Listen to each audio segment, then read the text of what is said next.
Hello guys, what's up? It's Megan Jaco and welcome back to my channel. So Happy New Year everyone, and this time pag-usapan natin ang mga shows ng ABS-CBN Studios na mapapanood na rin dito sa 2025. Dahil siyempre Happy New Year everyone, at sa mga sumusuporta sa akin mga videos and channel, thank you at maraming salamat. So ito guys, looking forward tayo sa 2025 at isa na nga rito mga kapamilya shows na abangan natin simula January. Ay nako guys, ito isa-isahin natin. Unahin natin ang, of course, patuloy pa rin mapapanood sa Primetime Bida, ang number one teleserye ng bansa, ang Batang Quiapo. So may mga magpapaalam, may mga bagong papasok, hindi natin alam. Dahil ito guys, talagang inaabangan talaga ito, mapa-online at sa ratings sa Free TV dahil nangunguna talaga sila. So congratulations, Coco Martin, no? Dahil iba rin talaga pag si Coco ang gumawa. 'Di ba? So, patuloy pa rin siya mapapanood sa first slot ng ABS-CBN and yung Lavender Fields, guys, na grabe din talaga yung ingay ng Lavender Fields, no? Dahil ito pinagbibidahan ni na Jody Santa Maria, Janine Gutierrez, Echo, di ba? Albert Martinez, at marami pang iba. Ito guys, no, inaabangan talaga ng mga tao, lalo yung mga tita, sa mga mommies, dahil bet na bet talaga nila ang ganitong teleserye. At siguro yung mga bida rito, talagang nakaka-hook talaga yung mga viewers, kaya ito sinusuportahan, mapa sa Netflix man yan o sa Free TV. So, papanood pa rin ito this 2025. So, ASAP 30 guys, dahil 30 years na po ang ASAP, at feeling ko bigger venue, bigger celebration ito, at I'm sure masasaksihan din natin to sa 2025. So, hindi pa natin alam kung kailan, pero I'm sure aabangan na ito ng mga kapamilya viewers at kung saan ito ipapalabasan, ito gaganapin, bigger venue, bigger celebration. Hay nako, I can't wait for the details. And it's showtime. Congratulations dahil kapuso pa rin ang It's Showtime na mapapanood sa GTV and GMA Network dahil magpipirmahan na rin ulit sila ng renewal of contract para ipalabas ang ABS-CBN Studios It's Showtime sa GMA noontime slot. So ayun guys, no? Kumpirmadong kapuso pa rin at kapamilya pa rin ang ABS-CBN's It's Showtime na headed by Meme Vice Ganda, Ann Curtis, Ogie Alcacid Carril, Chang Ami at marami pang iba. So congratulations, It's Showtime. Magandang news yan at magandang news din sa GMA dahil patuloy pa rin nagkakaroon ng tumatawid ang GMA stars para mag-promote o mag-perform sa It's Showtime stage. So ayun, maganda rin yun. Doon na tayo sa mga aabangan na kapamilya shows sa primetime bida o sa gabi. Unahin natin, Incognito. January na ito ipapalabas. Ito guys, no, to be honest, no, napakagandang material ito. Na comeback ito ni Daniel, DJ. Of course, with Ian Veneracion, Richard Gutierrez, Anthony Jeddings, Maris Racal, at Baron Geisler. Nandito rin si Kyla Estrada. So ito guys, no, jump pack talaga itong action na ito. Kung second slot ito ipapalabas or third slot, wow, like matindi. Parang mga action shows na talaga yung umaariba. 'Di ba dati mga Telefantasia, tapos mga drama, tapos mga kabit serye. Ngayon, action. So, congratulations, ABS. Dahil kuwang-kuwa talaga nalang kiliti ng mga tao, mga tito, mga tatay, na panoorin ang mga GMA, mga ABS-CBN contents. Kagaya na lamang ng Incognito. Ito guys, no, partnership ito ng Netflix dahil unang mapapalabas ito sa Netflix mula January 20, if I'm not mistaken. At mapapanood sa Free TV, sa Kapamilya Channel, and TV5. Congratulations, napakaganda ng material, napakaganda ng marketing strategies nila. It's just that may mga nangyari lang tungkol kina Maurice and Anthony na issues, pero sana makover ito sa ganda ng material. How to spot a red flag. Ito guys, number 1 ito sa View dahil unang pinalabas ito sa View app at napakaganda din ng reception ng mga Don Bell fans at yung mga fans talaga ng mga kapamilya pinapanood ito.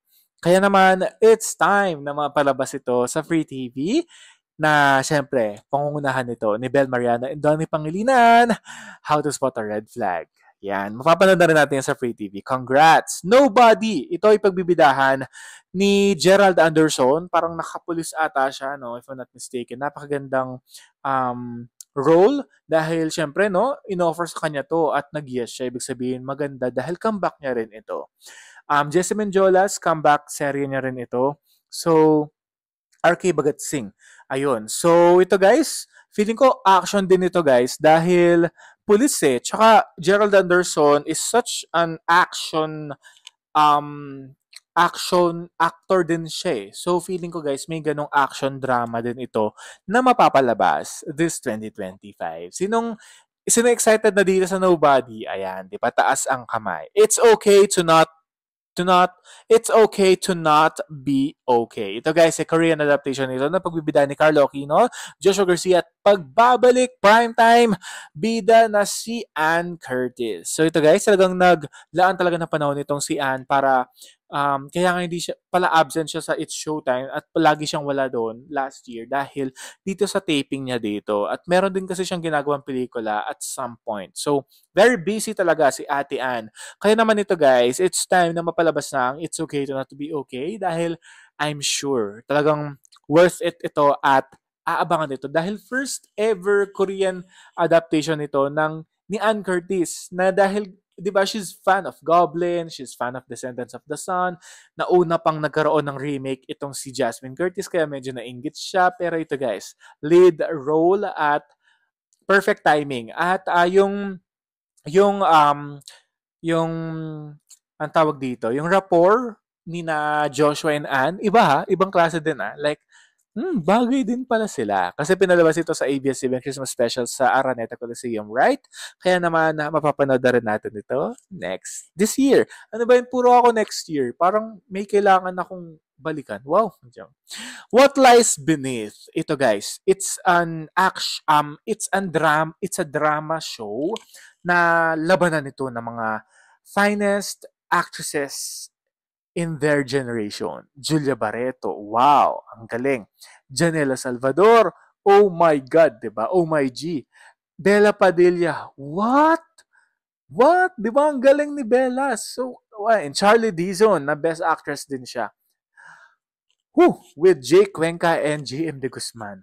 Ito guys, kapanapanabik din ito dahil from Lavender Fields, meron tayong ulit aabangan na What Lies Beneath. May something talaga. Dramahan talaga ito at ng mga actresses na kasama dito na bibida. Clap sa mga primetime bida shows. Ako guys, yung aabangan ko dito sa 5 na ipapalabas sa GMA sa ABS-CBN Primetime Bida. Incognito, looking forward ako dito.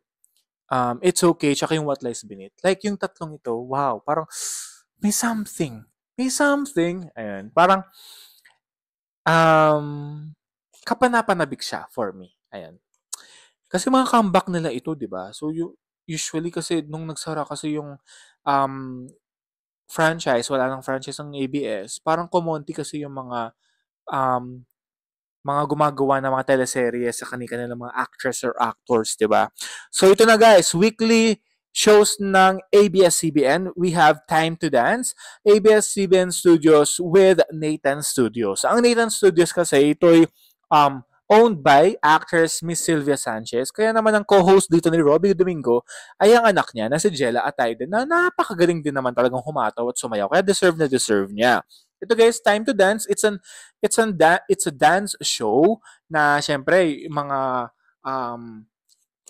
mga Pilipino guys, magaling talaga yan sa pagpapasasayawan, 'di ba? Like kumbaga kung magaling din tayong kumanta on the side, magaling din tayong sumayaw on the side also. Kaya abangan din natin 'to, mga kapamilya, dahil parang minsan lang kasi tayo nagkakaroon ng dance shows sa mga networks natin, no? Dito sa Pinas. Parang natatandaan ko nung bata pa ako, Shall We Dance pa yata nung time na yun eh. Alam mo yun? Yung parang, tapos, ano pa ba? Yung sa GMA naman, parang yung nasa Dizizit pa ata yung mga yun. Tapos, It's Showtime sa ABS. Parang, konti lang talaga. Tapos mga K-pop na yung show ni Kim Chiu nung kung saan siya nag-host, kung nanalo doon yung Horizon, di ba? So ito guys, looking forward ako dito. And ito guys, pag sinasabing Pilipinas Got Talent, ABS-CBN yan guys. Kaya naman ito guys, magbabalik ang makapamilya Pilipinas Got Talent. Ito guys, I wonder kung sino mag-host dito at kung sino mga horado dito. Dahil yung last time na mga nag-judge, si Robin Padilla, Vice Ganda, Angel Locsin, si FLG. Last naman si Ai, si Chris, si FLG, di ba? So, dati yung mga host, si Billy Crawford, si Luis Manzano, si Tony Gonzaga. Sino naman kaya this time? So, looking forward ako. Maraming mga haka-haka, no, yung mga fans ni DJ, yung gusto nilang maging host, ay maging horado dito sa Pilipinas Got Talent. So, let's see. Abangan din natin to, di ba? So, pag Pilipinas Got Talent ng ABS, trending lagi, no? Wow. Okay, tapos sa movies naman tayo. Ay, hindi. Meron pa tayong aabangan ng mga teleserye. Though wala pa naman material o mga um, title na kanilang gagawing proyekto, pero may gagawin silang teleserye dito sa ABS-CBN. Unahin natin si Enrique Hill. Ito guys, no, may source ako dito na isa siya sa mga nag-isip ng kwento ng content dito sa show niya, sa serye niya. At kumbaga may say siya talaga. At co-produce din ata siya, if I'm not mistaken. Enrique Hill's comeback teleserye sa ABS-CBN. May mga haka-haka, no? So parang leading lady niya dito ay si Jane De Leon. Dahil dun sa nakaraang MMFF Gabi ng Parangal, which na-interview ko rin siya, na-ask ko rin siya dun sa Working with Janela Salvador, may nagtanong din na isang press na any upcoming show sa ABS-CBN? Pwede ko ba sabihin? Sabi niya. Nasa reels ko siya sa Facebook ko. Sabi niya, yes, I have an upcoming series sa ABS-CBN, kaya mga kapamilya, ayon. So, feeling ko, no, parang leading lady niya dito, itong si Jane. So, let's all find out. I-reveal din naman yan soon. So, ayon. Or pwede rin kay James Reid dahil meron din gagawing teleserye itong si James Reid. James Reid, Jane De Leon or Jane De Leon, Enrique Hill. Meron din kasi haka-hakang Enrique Hill and Catherine Bernardo pero sinabi na ito ni Enrique Hill na hindi si Catherine ang makakapareha niya o walang hindi totoo na magkakaroon sila ng reunion show. So yun. In-straightforward na ni Enrique yon during MMFF Gabi ng Parangal.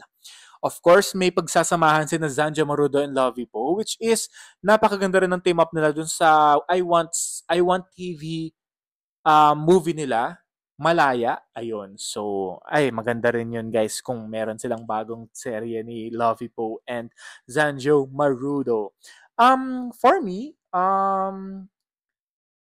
hopefully, no, maganda rin ang material na ito at content kay Lovie Po para at least, di ba, yung mga tao, meron silang aabangan kay Lovie Po, which fan din talaga ako nitong si Lovie Po sa serye at sa mga pelikulang ginagawa niya. Jericho Rosales and Janine Gutierrez. Meron po silang bagong teleserye. Wala pang sinabi kung anong tema, anong title, pero confirm na may serye ang Econin dahil sa mga fanbase at sa Lavender Fields na tumatatak talaga sa mga fans ito. Kaya naman may Econin tayo, Econin Fans Club. So ito guys, no, maabangan din natin to dahil pagbabalik, kumbaga, solo naman ito ng Econin this time. And sa movie naman guys, pinapalabas na ngayong December 25 hanggang January 6 or 7 ang MMFF entry ng Stars Cinema at Idea First na And the Breadwinner Is at sila, which is si Meme Vice ang bida rito, which by the way, sila ang number 1 sa box office sales. Pag Meme Vice naman talaga, wala na tayong magsasabi dyan, di ba? So, sila ngayon may hawak na number 1.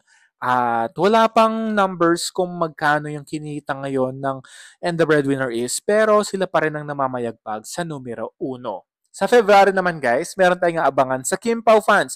Mag-ingay ang mga Kim Pao fans! Mag-ingay!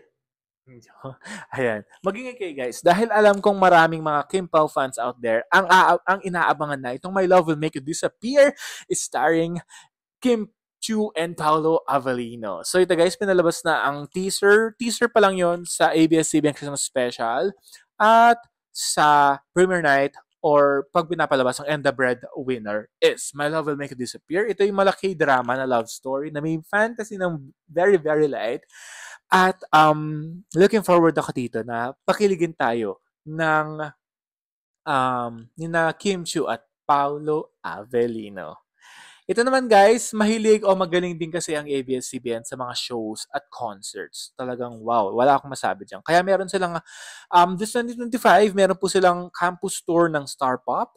May regional concert naman ang Maki at ang Grand Universe, The Repeat, sa 2025 sa Philippine Arena naman. Sa music naman, Star Music has the parang napakadami nilang mga artists, mga singers dito at nakuha pa nila itong si Michelle D, Nakapuso star, at itong si Jeneline Mercado, Nakapuso star din. Kaya meron silang lalabas na single or album with Darren Espanto, Ogie Alcacid, nandiyan din sina Laika Estrella, Miss Jaja Padilla, Eric Santos, 'di ba? So marami. Sa Star Pop naman guys, Meme Vice will have a new song as well. Seth Fidelin. Uy, wait lang doon sa Nobody pala guys, kasama din pala doon sina Francine Diaz and Seth Fidelin. Kaya sa mga Francet dyan guys, nagulat din ako nung pinalabas sa ABS-CBN Christmas Special na kasama ang Francet sa Nobody. So, ayan, congratulations. Ayun, My, Bel Mariano, Alexa KD, may mga singles or album silang ipapalabas or i-release this year under Star Pop. Sa Tarshare naman, nandyan si Maki at ilan sa mga upcoming at uprising singers. ABS-CBN Music International naman, we have BGYO new EP. So mayroon silang ilalabas na new EP as well as Beanie na Blink Twice. Wow, meron silang ganon. At Paradise naman ni Maymay Entrata. So, into music na talaga itong si Maymay. At wow, congratulations sa mga bumubuo ng Star Music, ABS-CBN Music, Tarshare, Star Pop dahil isa kayo sa mga parang pinaka-grand na bumubuhay na sa OPM industry dahil napakaingay din talaga ng mga kantang nire-release nila and of course, yung Beanie at BGYO is still on the top din naman. 'Di ba? So, congratulations sa mga aabangan natin this time sa Kapamilya Channel at ay nako, looking forward talaga ako sa mga aabangan natin this year dahil it's a world-class entertainment and kahit, ito guys aminin ko sa inyo, kahit hindi or wala silang franchise, absolute content talaga sila yung pinoprovide nila sa mga kapamilya viewers. At yung content talaga hindi basta-basta, pinag-iisipan, pinaghihirapan at yung marketing strategy nila, yung pagpapag-hype ng mga serye nila, iba. Congratulations ABS-CBN. Talagang palong-palo talaga ang mga teleserye at mga abangan nating mga pelikula at mga shows sa 2025. Kayo guys, comment down below kung ano yung mga excited kayo mga papanoorin ninyo sa ABS-CBN. Mag-comment tayo, pag-usapan natin yan. So this has been Jay Kamanangan TV. Again, Happy New Year mga kapamilya.